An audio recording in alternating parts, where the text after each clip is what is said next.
Hey there, this is Brad from Roots. I just wanted to give you a couple of tips for getting started with archery again in the spring. For me in Vermont, I can't do too much shooting except for my basement in the winter because otherwise the arrows will disappear in the snow. So when I get back out in the spring, there's a few things I want to remember. One, this is an awesome time to kind of reset your form. If there's anything you want to change about your form, then now's the time to do it.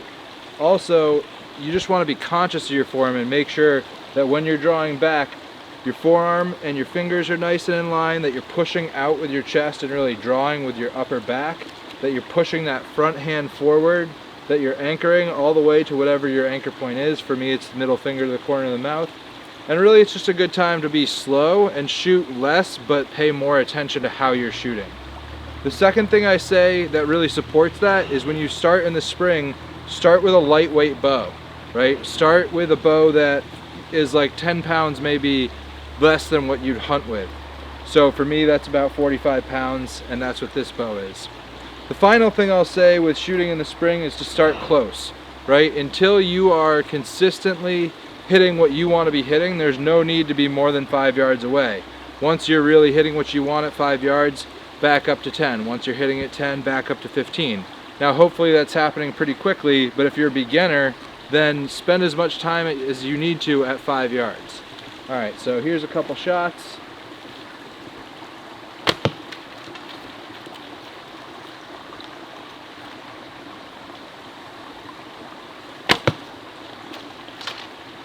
My biggest weakness is that I often release and then drop my bow hand, so I really have to make sure that I'm not doing that.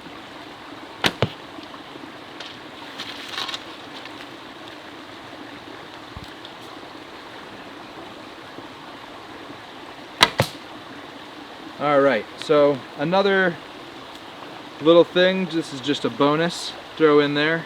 This is the last bow I made. It's a Reflex D Flex bow. So Osage, one of the cool things about it is it takes direct heat really well. So you can heat this directly with lots of tallow or oil on it and really put some bends into it. So I bent this D Flex into it, and then I bent this Reflex into it. So we call this a Reflex Deflex bow, and this is going to give me a really smooth draw. So as the weight increases, instead of with a normal bow, that weight increase is going to happen pretty quickly, exponentially. With this, it's going to happen a little bit more linearly, right? So it'll give me a smoother draw going into full draw. And they're really fun to look at when they're braced, and they're really fun to look at when they're shooting. This one I'm going to shoot in a bit more before I get a handle wrap on it and finish it up. But it shoots nice and hard.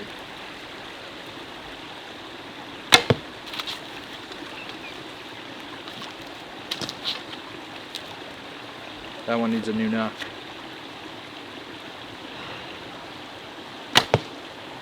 Sweet, not that bad for the first shooting of the year.